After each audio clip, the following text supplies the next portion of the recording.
먼저 우리의 사진을 한번 보도록 하겠습니다. 자, 여러분 다 외울 수 있겠죠? 지금은 5번째 자비입니다. 가능하면 안 보고 한번 외우셨으면 좋겠습니다. 시작. 사랑과 희락과 화평과 오래 참음과 자비와 양성과 충성과 온유와 절제니. 네, 잘하셨습니다. 자, 오늘은 자비입니다. 이 자비는 이 코로나 시대에 정말 필요한 그러한 우리에게 주시는 주님의 은혜이며 또 명령이 아닌가 생각이 되어집니다. 자비라는 말은 엘레오스라는 헬라어입니다. 이것은 구약에는 헤세드라는 단어인데요. 아마 헤세드라는 말을 여러분 한두 번은 다 들으셨을 줄로 압니다. 헤세드라는 말은 무슨 말이냐 하면 긍휼, 자비, 인자, 불쌍히 여긴다, 그런 뜻이 있어요. 다른 말로 하면 사랑이다, 이렇게 말할 수 있죠. 자, 우리가 결론적으로 나중에 이제 이 9가지 성령의 열매를 마무리하면서 이것에 대해서 함께 종합적으로 살펴볼 때 제가 또 한번 말씀을 드리겠습니다만은, 이 9가지 열매는 한 가지로 통일이 됩니다. 그리고 한 가지에서 또 나눠지기도 하죠. 그것이 바로 사랑입니다. 자기 자신에게 대해서 사랑을 가지고 반응하는 것을 희락이라고 하고, 또한 절제라고 하죠. 그리고 다른 사람들에 대해서 하는 사랑의 표현을 화평이라고 하고, 또한 자비라고도 한다는 것이죠. 그래서 사랑이라고 하는 빛을 비추면 이제 프리즘이 파일제너초 파남보 이렇게 나오죠. 똑같은 빛인데 나눠지는 것이죠. 그 사랑의 색깔들이 8가지로 이렇게 표현되고 있다라고 하는 것입니다. 오늘은 이 자비에 대해서 우리가 함께 살펴보려고 합니다. 자, 오늘 본문은 예수님께서 제자들과 함께 공동체 생활을 하는 가운데 있었던 이야기입니다. 그때는 참 힘들고 어려운 그런 공동체 생활, 제자 훈련 생활을 하면서 아마 제자들이 배가 고팠던 것 같습니다.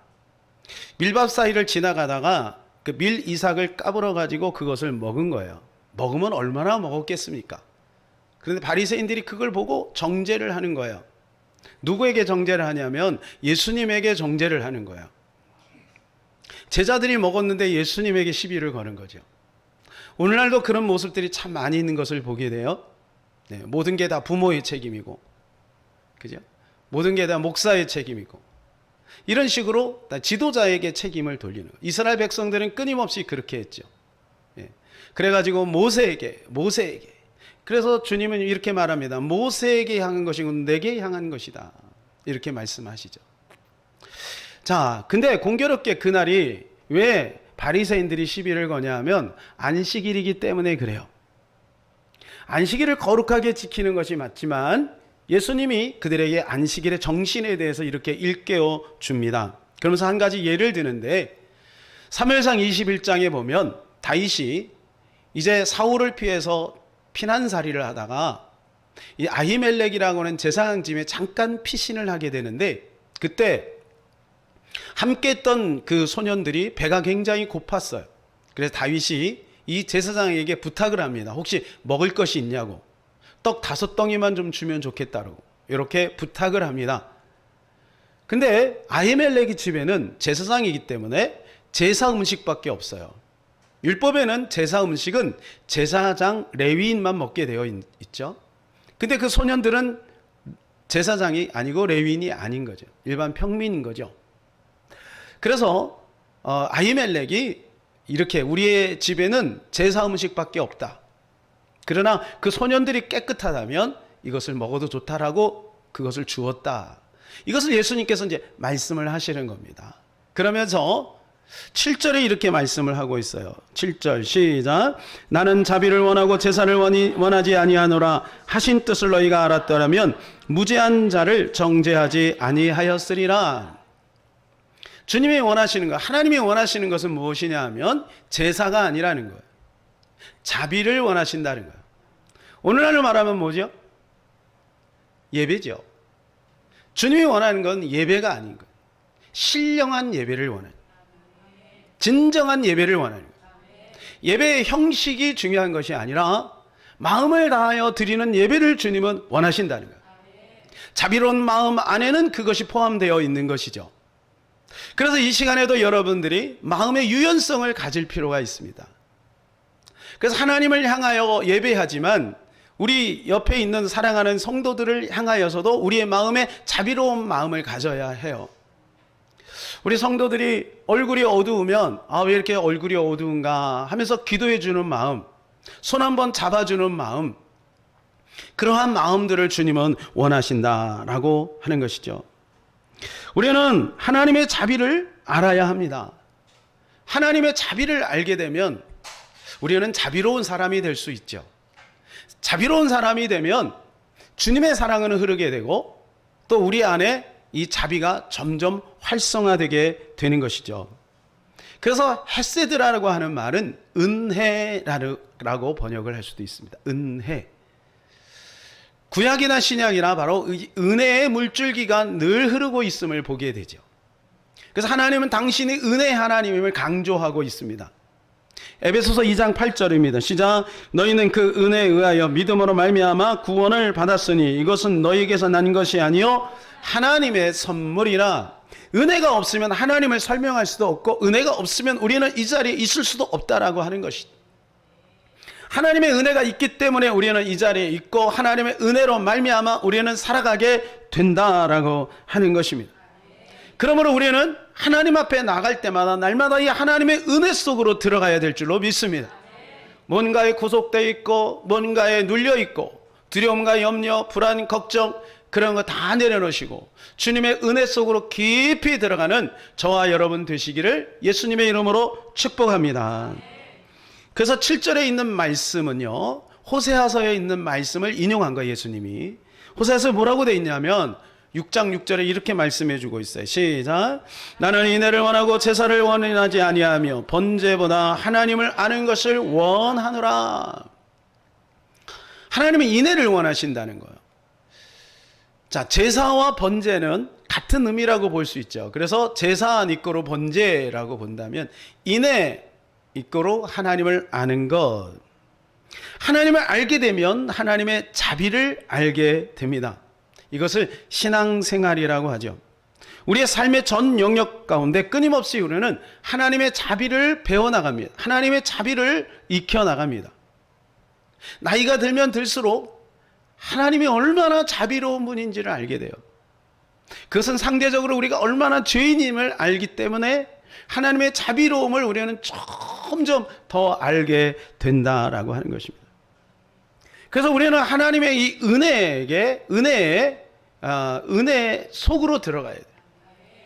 하나님의 은혜를 벗어버리고 신앙생활을 하면 굉장히 많은 오류가 생깁니다. 그것을 종교성이라고 하죠. 종교성이라는 말은 무슨 뜻이냐면 자기 만족 또는 성취를 위하여 신앙을 이용하는 것을 바로 종교성이라고 합니다. 그 예를 한번 들어보겠습니다. 사울입니다. 이 사울은 종교성이 굉장히 강한 사람이었습니다. 그 시대가 종교성이 강하다 보니까 왕이 되어서 이 종교성을 자꾸 이용하려고 하는 거예요. 전쟁에 나갈 때도 종교성을 이용합니다. 자기 개인에게도 가족들에게도 종교성을 이용합니다. 전쟁에 나가서 열심히 싸워야 되는데 군사들에게 금식을 선포하는 거예요. 군사들은 많이 먹고 힘을 얻어서 열심히 싸워야죠. 근데 금식을 선포하는 거예요. 마치 이런 겁니다. 수능을 앞두고 있는데 공부는 안 하고 기도만 하는 거. 그걸 종교성이라고 하는 거죠. 왜곡된 거예요. 전쟁에 나가는 사람은 준비하고 열심히 싸워야 되죠. 근데 다윗은 그렇게 하지 않은 겁니다. 오늘날 교회를 다니면서 종교성이 강화가 되기가 쉽습니다.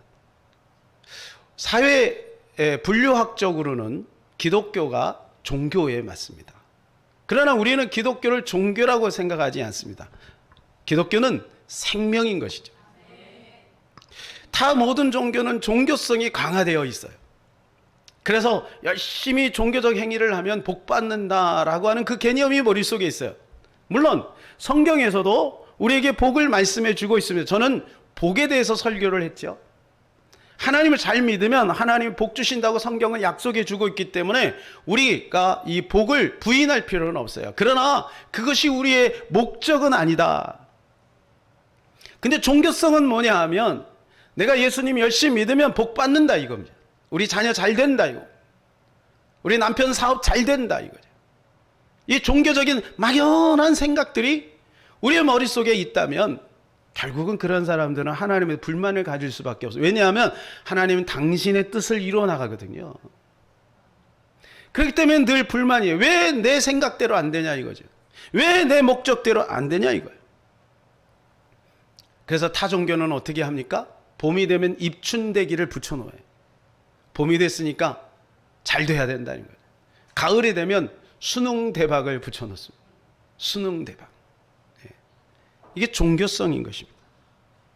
사울은 그런 사람이었어요. 그래서 아말렉 전투에서 그가 승리했지만 자기 이름 기념비를 세우고 그리고 하나님의 말씀을 불순종하면서 명예를 위하여 아가강을 살리고 그리고 제사라고 하는 명목으로 남녀노소 그다음 우양을 다 죽이라고 했는데 실한 양과 소들은 가지고 오는 거예요.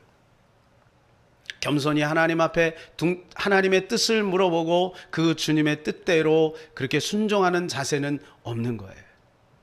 사랑하는 여러분, 이 아침에 혹시 내 안에 종교성이 있는지를 확인해 보시기를 바랍니다. 예수님 그렇게 열심히 믿던 당신 예수님 뭐 저녁마다 가서 기도하고 새벽마다 기도하는데 당신 되는 게 뭐가 있어? 종교성이 강화돼서 그런 거예요. 예수 믿어봤자 소용없네. 이렇게 되는 거죠. 블레셋 전투에 나갈 때 사울은 번제를 드리려고 합니다. 번제와 화목제를 드리려고 해요. 근데 여러분 생각해 보세요. 전쟁에 나가는데 누가 하나님이 그거 드리라고 했나요? 사무엘이 늦게 오니까 자기가 그걸 드려버렸어요. 월권한 거죠. 우리야 왕은 그것 때문에 결국 문둥병이 걸리잖아요. 사울은 항상 그런 자세예요. 그러니까 종교를 가진 이유는 뭐냐? 기독교, 예수를 믿고 교회를 다니는 목적이 뭐냐면 성취예요. 성공이에요. 나의 목적이 이루어지는 거예요. 군인들에게 금식을 선포합니다.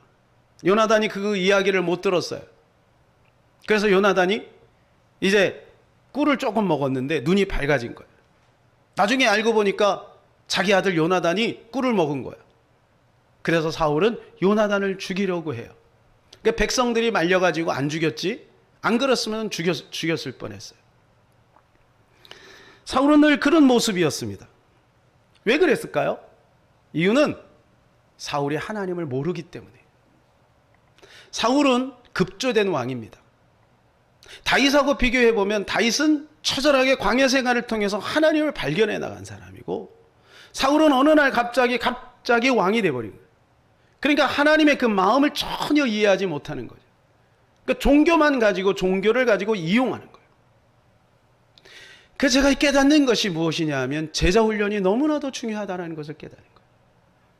제자훈련이 되지 않으면 대그룹 예배를 통하여 계속해서 종교성만 강화되는 거예요.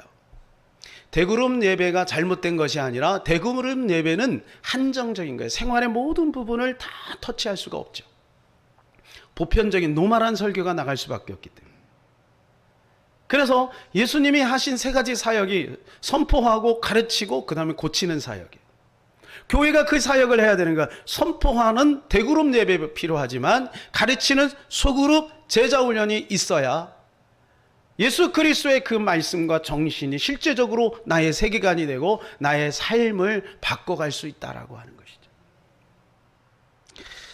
사랑하는 여러분, 우리는 종교성을 강화하면 안 되는 거예요. 종교성이 강화된 사람은 어떻게 되냐면 모든 걸 다 종교로 보는 거예요. 그래서 어느 집에 가서도 막 심각하게 기도를 해요. 다른 사람 밥 먹고 있는데 막 기도해요. 기도 시간을 길게 가져요. 집에서 나올 때도 신발장 옆에서 다른 사람은 한참 가고 있는데 혼자 기도해요. 남편이 신앙에서 잘 모르면 아니 그런 것도 몰라? 따라해봐. 할렐루야. 하나님을 찬양하라. 그거 몰라? 그러면서 남편을 막 이렇게 힘들게 하죠. 자녀들에게도 막 종교로 억압합니다. 그 왜 그러냐면 자유가 없어서 그래요. 어제 김진호 목사님 말씀을 듣는 가운데 우리는 생각은, 정신은, 사고는 유연하게 하고 행동은 대담하게 해야 된다. 그런 말씀을 하시면서 둘의 마을에서 이렇게 공동체 생활을 하면서 이제 밭도 일구고 그러지 않습니까? 그래갖고 이제 그 멤버들, 그 스탭들과 함께 어느 날 이제 회식을 하고 나서 돌아가면서 한번 노래를 좀 부르라고 그랬대요. 그랬더니 어떤 권사님 마이크 잡더니 성령이여 강림하소서. 그러고 목사님 마이크를 확 뺏어버렸대. 지금 성령이 강림하면 여기 회개해야 되지, 헌금 걷어야지, 복잡해져 지금.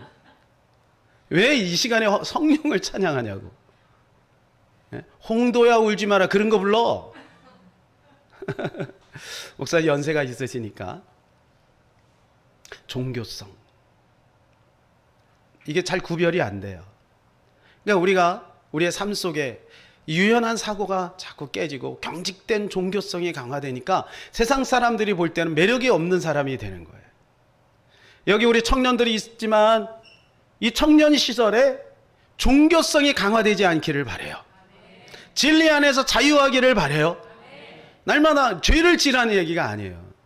막 유행가를 마음 놓고 부르라는 얘기가 아니잖아요. 주님 안에서 하나님이 주시는 평안을 날마다 우리가 누리며 살아가야 되겠죠. 나뿐만 아니라 우리 모든 사랑하는 가족들과 주변에 있는 사람들에게도 우리는 그러한 자세를 가지고 주님의 자비한 모습으로 나가야 될 것입니다. 호세아서는 끊임없이 우리에게 말합니다. 여호와께로 돌아오라. 여호와를 알라. 힘써 여호와를 알라. 나는 인애를 원하고 나는 자비를 원하고 제사를 원치 아니하노라. 호세아서는 계속해서 그것을 말해요. 무슨 말이냐면 하나님을 알 때 자비가 넘치게 되는 거예요. 하나님은 어떤 분인가? 이사야서 30장 26절 시작. 여호와께서 자기 백성의 상처를 싸매시며 그들의 맞은 자리를 고치시는 날에는 달빛은 햇빛 같겠고 햇빛은 7배가 되어 7날의 빛과 같으리라. 이 말씀을 묵상하면서 문득 이런 생각이 들었습니다. 상처라고 하는 말은 이미 뭔가 두들겨 맞았다는 거지요. 고치신다는 것은 뭔가 이미 어그러져 있었다는 것이죠. 그러니까 하나님은 왜 병 주고 약을 주냐 이거예요. 병을 안 주면 좋은데. 자, 또 읽어볼까요? 에레미야 29장 11절 시작. 여호와의 말씀이나 너희를 향한 나의 생각을 하나니 평안이요 재앙이 아니니라. 너희에게 미래와 희망을 주는 것이니라. 주님은 재앙을 주기를 원치 않는다. 이것은 지금 백성들이 내가 지금 재앙을 받았다라고 생각하고 있기 때문에 하나님께서 그들을 위로하는 차원에서 지금 말씀하고 있는 거야. 아니야, 내가 너희에게 재앙을 주려는 것이 목적이 아니야. 나는 너희에게 평안을 주려는 것이야. 어린아이가 길거리에서 막 땡깡을 피고 자기 고집대로 막 뭔가를 사달라고 할 때 부모님이 그냥 오냐 오냐 하면 어떻게 되겠어요? 그 아이는 어른이 되어서 참 어려운 생활을 할 수밖에 없는 거지. 그러니까 그 자녀를 그 자리에서 나무래고 때론 집에 데리고 와서 잘못된 것을 인식시키고 회초리를 들고 그렇게 하는 거예요. 하나님도 마찬가지 심정이라. 이스라엘 백성들을 고통을 주고 골탕을 먹이고 재앙을 주려고 하는 것이 목적이 아닌 거예요. 누가 그에게 어떤 말을 했을 때 그 말이 왜 그 말이 들려진지에 대해서 빨리 인식을 하고 아주 쿨하게 딱 결정을 내려버려야지 그 말 때문에 딱 묶여가지고 감정적으로 거기다 감정을 얹어버리면 그러면 점점 더 외식이 되어집니다. 점점 더 굳어지게 되는 거예요. 하나님의 그 본뜻을 우리는 알아야 된다는 것이죠. 신명기 8장 16절입니다. 시작. 내 조상들도 알지 못하던 만나를 광야에서 내게 먹이셨나니 이는 다 너를 낮추시며 너를 시험하사 마침내 내게 복을 주려 하심이었느니라. 안 낮추시면 얼마나 좋아요. 왜 하나님이 낮추시냐 이거예요. 왜 하나님 어렵게 하시냐 이거예요. 혹시 어려움 속에 있는, 고통 속에 있는 분들이 있습니까? 하나님의 본뜻을 아시기를 바라요. 낮추시는 목적은 마침내 복을 주려는 거예요. 복을 주려는 거예요. 왜 하나님이 낮출 수밖에 없었을까? 이스라엘 백성들 보세요. 40일이면 갈 수 있는 그 길을 어떻게 해요? 가데스 바네에서 12정탐꾼을 보냈더니 그냥 하나님을 완전히 무시하는 거야. 자기의 눈으로 확인된 것만 인정하는 거죠. 우리는 큰일 났어. 우리는 메뚜기 같아. 그들은 거인인데 우리는 이제 큰일 났어. 우리는 다 잡혀 죽을 거야. 여호수아 갈렙은 어떻게 해요? 아니요. 아무리 그리 강할지라도 하나님의 약속이 있으니 저들은 우리의 밥이다. 저들은 우리의 햄버거야. 저들은 우리의 피자야. 할렐루야. 저들은 우리의 콜라야. 떡볶이야. 마음 놓고 먹자. 얼마나 멋있어요. 사랑하는 여러분, 이 믿음을 가지시기를 바랍니다. 그래 결국 어떻게 됐어요? 그 사람들만 들어가고 나머지는 다 광야에서 죽지 않습니까? 그래서 하나님이 이스라엘 백성들을 훈련시키는 거예요. 40년. 왜 우리가 뺑뺑이 도는지 이유를 잘 살펴야 돼요. 금방 갈 수 있는 길, 내 생각대로, 내 판단대로, 내 고집대로, 내 경험대로 그렇게 결정하고 그 길로 계속 가니까 하나님이 안 되겠다. 내가 저를 사랑하니까 그냥 둘 수 없구나. 그래서 하나님 광야에 보내는 거예요. 그래서 광야에 가서 하나님 말씀이 들리기 시작하죠. 미드바르에서 다바르가 들리는 거예요. 광야에서 말씀이 들리는 거예요. 미드바르 광야. 하나님 말씀이 들려야 되는데 안 들리는 거지. 그러니까 하나님이 안타까워서 그를 낮추시는 거예요. 그러나 목적은 뭐예요? 마침내 복을 얻게 하려 하심이라. 이것이 하나님의 자비인 거예요. 하나님의 자비. 신명기 4장 31절입니다. 시작. 내 하나님 여호와는 자비하신 하나님이시라. 어떤 하나님이라고요? 자비하신 하나님. 자비하신 하나님. 사랑하는 여러분 기억하시기 바랍니다. 하나님은 자비하신 하나님인 것입니다. 옛날에 어느 집에 두 며느리가 있었습니다. 친정집에서 너무 이렇게 오래 떨어져 있고 시댁 생활을 하다 보니까 시집 생활을 하니까 너무 고달프고 힘들어서 두 며느리가 말을 잘 맞춰서 시어머니에게 용기 있게 찾아갔어요. 어머니 저희가 너무 오래 친정집을 못 가는데 잠깐 갔다 올 수 있도록 며칠만 좀 기회를 주세요. 이들이 너무 간곡하게 얘기하니까 시어머니가 이제 마음의 결정을 내려서 그래 알았어 너희 갔다 오렴. 그러면 한 가지 기억해라. 너희가 올 때 큰 며느리는 바람을 종이에서 싸갖고 오고 그리고 작은 며느리는 불을 종이에 싸가지고 오라. 이렇게 얘기한 거예요. 시어머니가 그냥 허락해 준 것이 너무 기뻐갖고 예 알겠습니다 하고 그냥 얼른 친정에 갔어요. 그리고 이제 며칠 지나고 그리고 이제 보따리를 싸가지고 이제 막 왔어요. 마을 언덕에 딱 왔는데 마을 어귀 언덕에 왔는데 시어머니 생각이 나는 거예요. 이 두 며느리가 거기서 만났어요. 큰일 났다. 여러분 생각 어떻게 바람을 종이에 싸고 불을 종이에 싸겠어요? 그러니까 이 방법이 없는 거예요. 우리를 쫓아내려고 하시는 거였구나.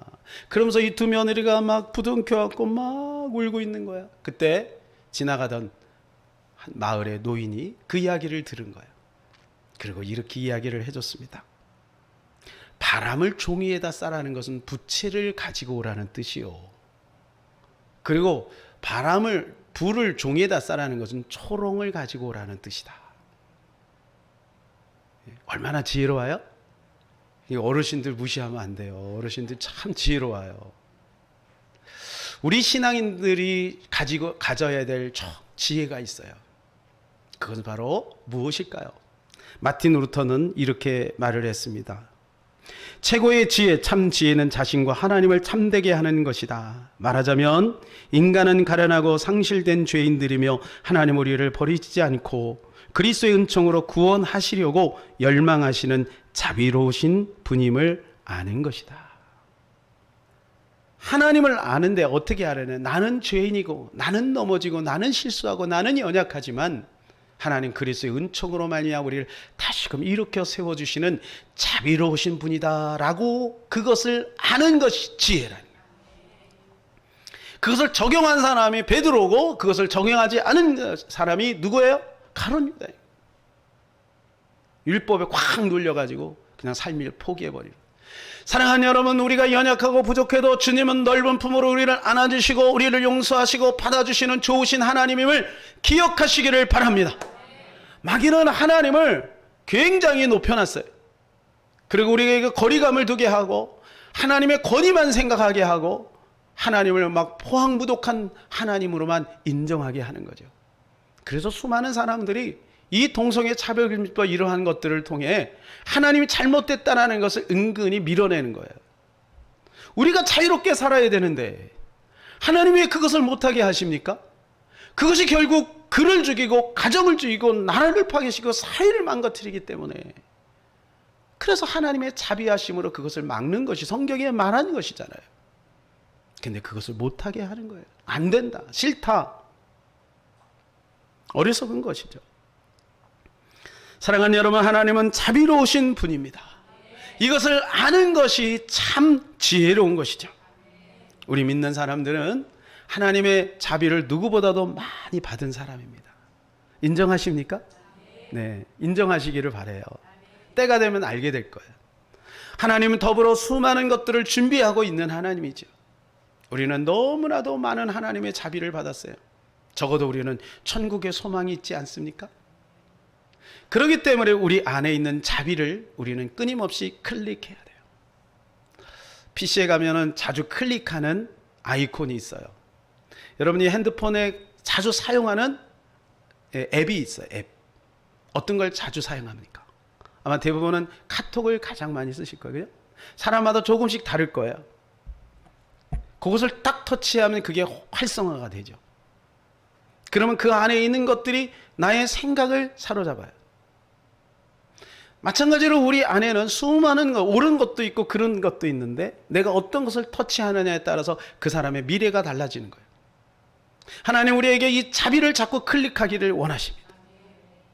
다른 사람들을 향하여 자비를 자꾸 클릭하기를 원하시는 거예요. 그리고 내 자신에게는 진리를 자꾸 클릭하기를 원하시는 거예요. 나는 진리를, 다른 사람의 타인에게는 자비를 클릭해야 돼요. 그것을 측은지심이라고 합니다. 측은지심. 측은지심이라고 하는 말은 어려움에 처한 사람을 애처롭게 여기는 마음. 이게 측은지심입니다. 불쌍히 여기는 마음.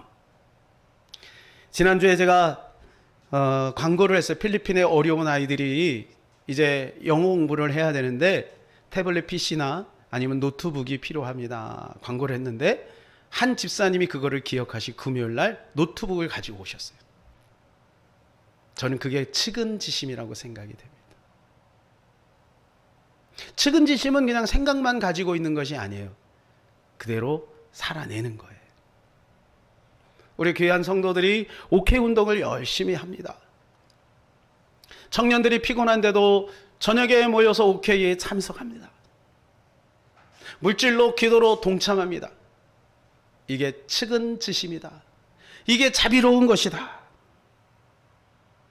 측은지심은 마음만 품는 것이 아니에요. 측은지심은 그대로 행동으로 옮기는 것입니다.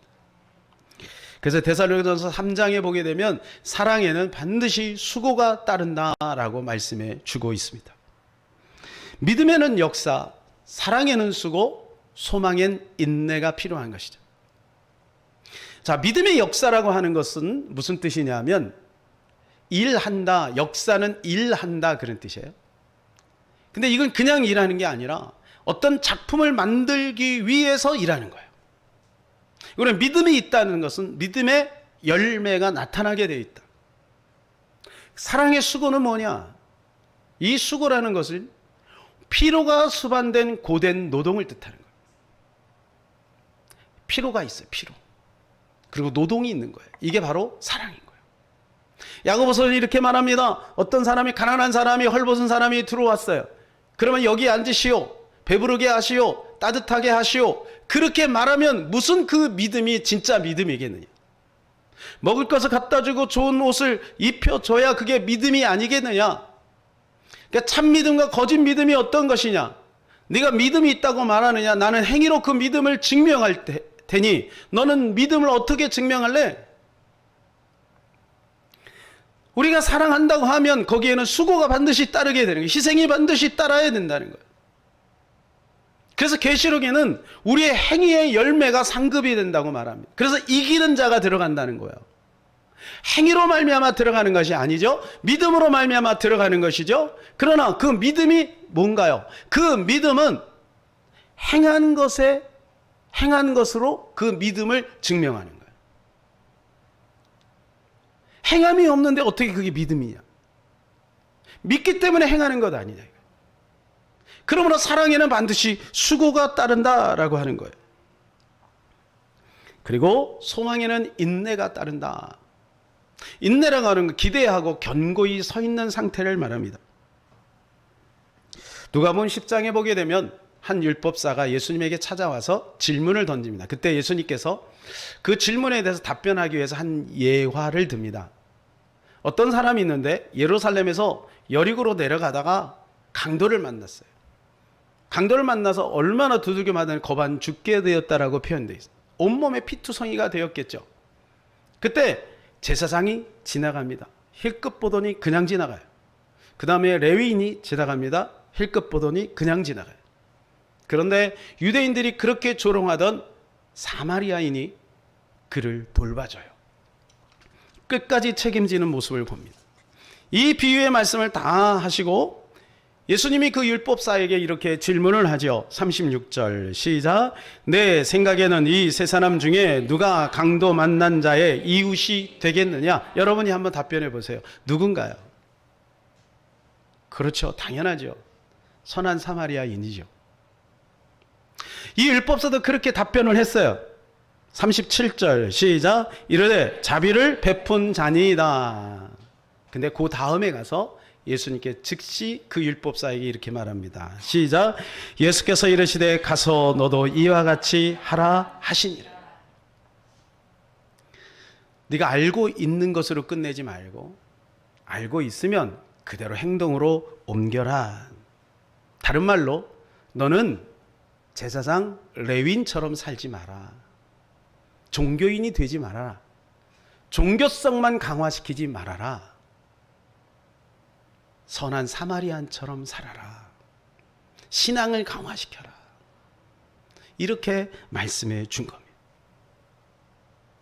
이사야서 보게 되면 금식에 대해서 이렇게 말합니다. 금식. 자, 이사야서 58장 6절에서 7절 시작. 내가 기뻐하는 금식은 흉악의 결박을 풀어주며 멍에의 줄을 끌어주며 압제당하는 자를 자유하게 하며 모든 멍에를 꺾는 것이 아니겠느냐. 또 줄인 자에게 내 양식을 나누어 주며 유린하는 빈민을 집에 들이며 헐벗은 자를 보면 입히며 내 권력을 피하여 스스로 숨지 아니하는 것이 아니겠느냐. 어떤 사람은 이 금식을 하면 흉악의 결박을 풀어준다 이렇게 이야기를 합니다만 그 문맥상 보면 1절부터 5절까지 내가 너희의 금식을 받지 않겠다라고 말합니다. 너희가 금식을 하면서 오락도 하고 그러는데 내가 너희 금식을 받겠느냐? 너희 금식이 너무나도 지저분하다. 그러면서 6절 7절에 금식에 대해서 말하는 거예요. 내가 기뻐하는 금식은 밥을 굶는 것이 아니야.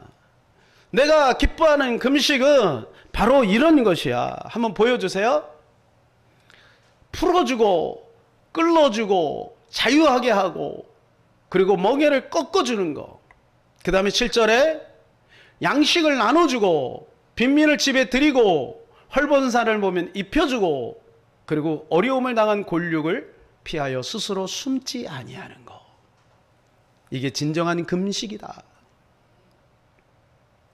앞에 있는 1절에서 5절에 있는 금식은 뭐냐면 종교성인 거예요. 하나님이 이제 너희 종교성은 내가 싫어. 종교성은 싫어. 신앙생활을 원하는 거야. 알고 있으면 말씀대로 한번 순종하면서 살아가야지. 주님이 그것을 요구한다라고 하는 것입니다. 우리가 이제 비행기를 타고 뉴욕에 도착하면 전 뉴욕 안 가봤으면 언제 한번 가보고 싶은데요. 같이 갑시다. 기회가 있습니다. 뉴욕에 가게 되면 뉴욕 공항이 있습니다. 근데 뉴욕에는 공항이 3개예요. 네, 두 번째 공항이 있는데 이 두 번째 공항은 스토리가 있어요. 라고디아라고 하는 사람의 이름을 따라서 공항 이름을 줬어요. 그러니까 라고디아가 어떤 사람이냐면 이탈리아계 미국인입니다. 근데 이분은 원래 판사였어요. 근데 이 판사를 지낼 때 아주 유명한 일화가 있습니다. 한 노파가 있었는데 이 노파가 그때 당시에 이분이 이제 나중에는 시장이 됩니다만은 1934년부터 1945년까지 무려 3번이나 연속으로 뉴욕 시장을 해요. 뉴욕 시장. 근데 그때 당시는 뭐 세계 대공항도 경제 공항도 있고 굉장히 어려울 때였죠. 한 노파가 너무 배가 고파가지고 길거리에 있는 남의 지갑을 훔칩니다. 그리고 거기에 있는 $20를 이제 도둑질을 했어요. 이제 이것 때문에 이제 재판에 회부가 된 거죠. 그래서 라고디아가 이제 마침 판사로 이 재판을 이제 해야 돼요. 그래서 벌금 $20를 이제 매기려고 하는 거예요. 벌금 $20를. 그런데 이 라고디아가 마지막에 이 노인에게 이렇게 물어봅니다. 노인장, 혹시 하실 말씀이 있으십니까? 이렇게 재판을 하기 전에, 판결을 내리기 전에 이제 물어보는 거죠. 그랬더니 라고디아 판사를 물끄러미 바라보는 노파가 이렇게 이야기를 합니다. 판사님, 저에게 한 번만 긍휼을 베풀어 주시면 안 되겠습니까? 라고디아가 그때 마음이 감동이 되는 거예요. 아마 하나님의 감동이 있었던 것 같아요. 그러나 대부분의 판사들은요, 감동이 있어도 그것을 그렇게 안 해요. 그냥 법대로 하지요. 벌금을 내리는 게 마땅하죠. 그때 라고디아 판사가 청중을 향해서 방청객에 가서 이렇게 이야기합니다. 여러분, 이 노파를 한번 보십시오. 이 노파는 $20를 훔쳤기 때문에 이렇게 재판을 받고 있습니다. 그런데 제가 가만히 생각해 보니까 이것은 저분만의 잘못이 아닌 것 같군요. 뉴욕시에 살고 있는 우리 모두의 잘못이 아닐까요? 마침 제 호주머니에 $10가 있는데 제가 이 $10를 이 노파를 위해서 내놓겠습니다. 여러분들도 조금씩 내놓으시면 좋겠습니다. 하고 십시일반 그 자리에서 헌금을 했어요. 교회도 아닌데 헌금을 해가지고 $57가 거쳤어요. 그래서 벌금으로 $20를 내고 그리고 $37를 그 노인의 노파의 손에 그것을 쥐어준 거예요. 이것이 유명한 일화가 돼서 뉴욕 시민의 마음을 감동하여 그 외에도 몇 차례에 걸쳐서 이 라고디아의 그 명재판, 자비로운 재판들이 있었어요. 그래서 뉴욕 시민의 사랑을 받고 결국은 3번에 걸쳐서 이제 시장이 되고 나중에는요, 이를 기리는 동상까지 만들어지게 됩니다. 키가 굉장히 작으세요. 네. 사랑하는 여러분, 주님은 우리에게 자비를 원하세요. 주님이 이렇게 말씀합니다. 누가복음 6장 36절 시작. 너희 아버지의 자비로우신 같이 너희도 자비로운 자가 되라. 이제 말씀 맺겠습니다. 지금 이 시대는 정말 자비가 필요한 시대인 것 같습니다. 국가적으로도 하나님의 자비가 필요합니다. 우리 가정도 마찬가지. 코로나 때문에 얼마나 힘듭니까? 주님의 자비가 필요합니다. 그래서 이 시편 기자의 고백처럼 우리는 이렇게 기도해야 되지 않을까요? 시편 4편 1편 시작. 내 의의 하나님이여 내가 부를 때 응답하소서. 곤란 중에 나를 너그럽게 하셨사오니 내게 은혜를 베푸사 나의 기도를 들으소서. 그는 구합니다. 하나님, 내게 은혜를 베풀어 주소서. 주님, 나에게 자비를 베풀어 주소서. 우리도 이 민족을 향하여 그렇게 기도해야 될 것입니다. 뿐만 아니라 우리는 우리 주변에 있는 사람들에게 자비를 베풀어야 합니다. 자비를 베푼다라고 하는 의미는 어떤 의미일까요? 자비를 베푼다는 것은 이미 가졌다는 것입니다. 내 위치가 높다는 겁니다. 낮은 자가 없는 사람이 윗사람에게 자비를 베풀지 않아요. 가진 사람이, 높이 있는 사람이, 권력이 있는 사람이 아랫사람에게 베푸는 것을 자비라고 합니다. 하나님 우리에게 말씀합니다. 너희는 복받은 자야. 너희는 하나님의 자녀야. 너희는 이미 높아졌고 너희는 이미 가진 자야. 우리는 자비를 베풀 수 있습니다. 감사한 것은 오늘 갈라디아 5장 23절에 이것은 성령의 열매라고 말씀해 주고 있어요. 이 같은 것을 금지할 법이 아무도 없다라고 말합니다. 우리 안에 자비가 이미 있습니다. 예수를 믿을 때 우리 안에 자비가 들어와 있습니다. 그러므로 우리는 이 자비를 계속해서 클릭함으로 주님의 사랑을 흘려보내는 저와 여러분 되었으면 좋겠습니다. 이 시간 우리 찬양하고요, 함께 기도하는 시간 갖도록 하겠습니다.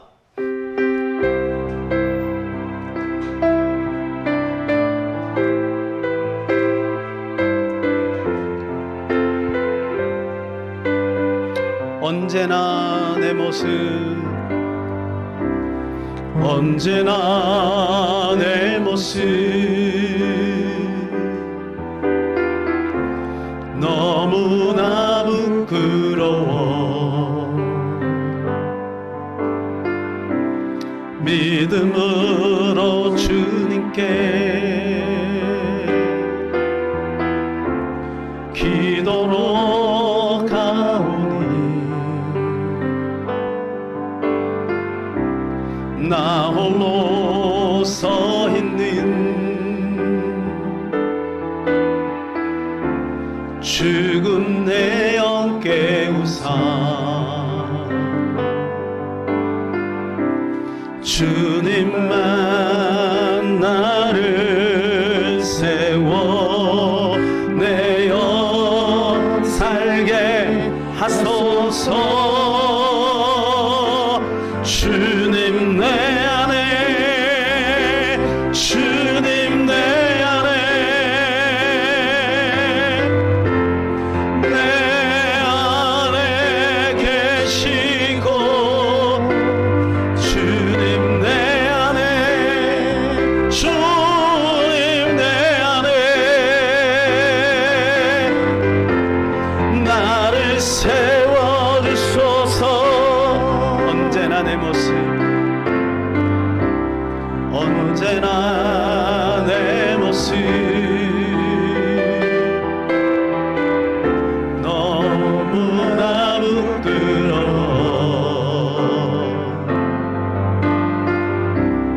무릎으로 주님께 기도로 가오니 나 홀로 서 있는 죽은 내 영 깨우사 주님이 하실 겁니다.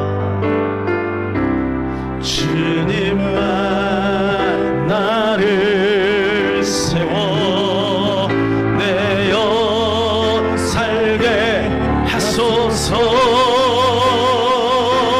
주님 내 안에, 주님 내 안에,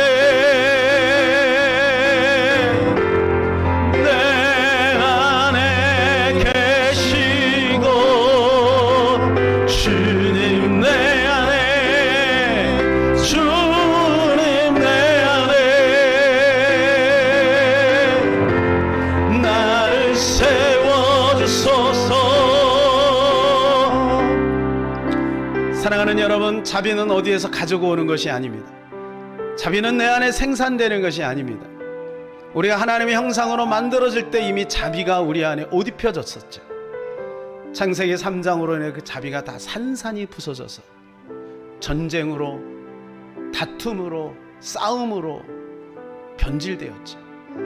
그런데 주님이 오셔서 십자가를 통하여 그 자비를 다시 회복시키시고 성령이 우리 안에 오심으로 자비의 DNA를 우리에게 심어주신 줄로 믿습니다. 이제는 우리가 끊임없이 이 자비를 클릭해야 될 줄로 믿습니다. 자비를 터치해야 될 줄로 믿습니다. 하나님 내 안에 자비가 활성화되어지기를 소원합니다. 자비로 모든 사람을 보고 자비로 모든 것들을 대할 수 있도록 주님 나를 불쌍히 여겨 주시옵소서. 이 시간에 주여 한번 간절히 기도합니다. 주여, 하나님 주가 자비로우신 것처럼 우리도 자비하기를 원합니다. 주님이 우리에게 먼저 자비를 베푸시고 그 은혜로 말미암아 구원을 베풀어 주시고 찾아오셔서 하나님의 무한한 자비로 말미암아 우리에게 영생 복락을 누리게 하신 것 감사하고 감사하나이다.